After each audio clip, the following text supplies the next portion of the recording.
I'm a really big advocate for observing a range of different lessons to improve your teaching practice. Now, whether you are new to teaching or have been in teaching for a number of years, I think that observing lessons is a wonderful opportunity, but it has to be done purposefully. Today, I want to share some tips as to how you can observe lessons more effectively, in particular if you are training to be a teacher, so that you can make the most of observing other teachers teach. Now, just a little side note, I'm not going to talk in detail about the etiquette of observing lessons, but please remember to say thank you and always be punctual, respectful and invisible. So I'm going to talk you through 6 tips of how you can observe lessons more effectively. My first one is to change your mindset about lesson observations. The reality is that many teachers stress about observing others or about being observed. And that's natural because it comes with the fear of judgment and criticism. So it can get really easy to get sucked into that cycle of thinking teachers put on an act when they're being observed. And to be honest, a lot of us have that in the back of our minds. But the reality is how you view and what you think about lesson observations does matter.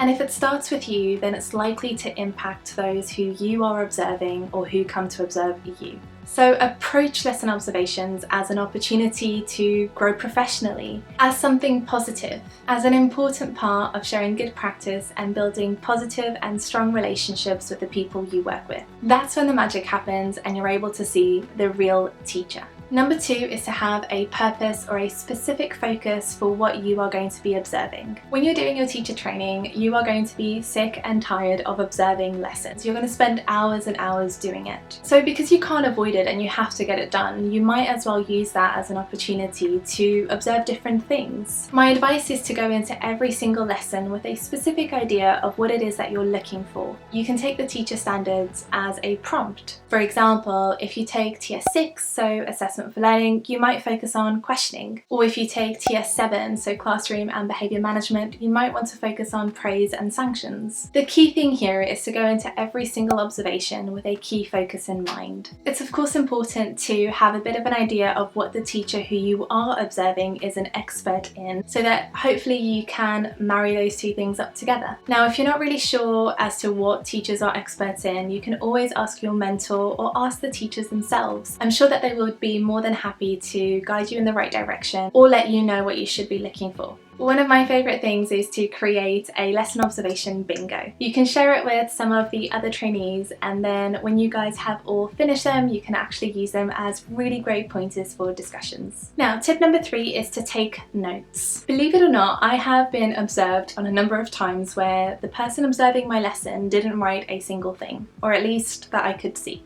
I think it just sends the wrong message that there isn't anything that is worth writing or thinking or reflecting about. And that is just simply not the case, because whether the lesson is good or bad, there is always something to reflect upon. So take some notes on the specific focus you had for that lesson observation. You will then be able to review it with your mentor or your line manager, or even with the person that you observed. And more importantly, those notes are going to help you. It's going to help you reflect and review, especially when you're trying to problem solve a particular area and then you remember, I saw that particular lesson and I'm sure I wrote something that is going to help me.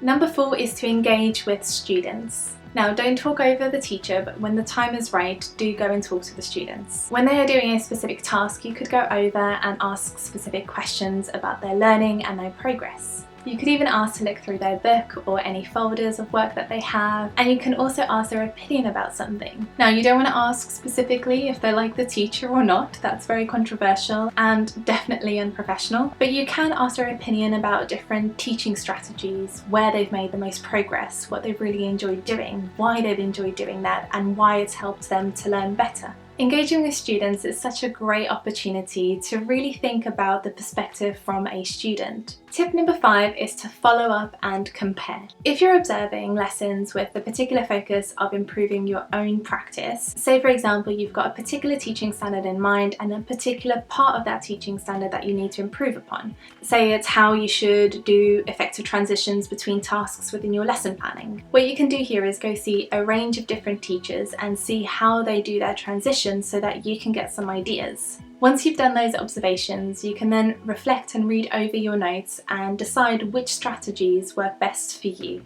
As a teacher trainee, this can be a really useful exercise for you to do so that you can discuss the pros and the cons with your mentor in your mentor meetings.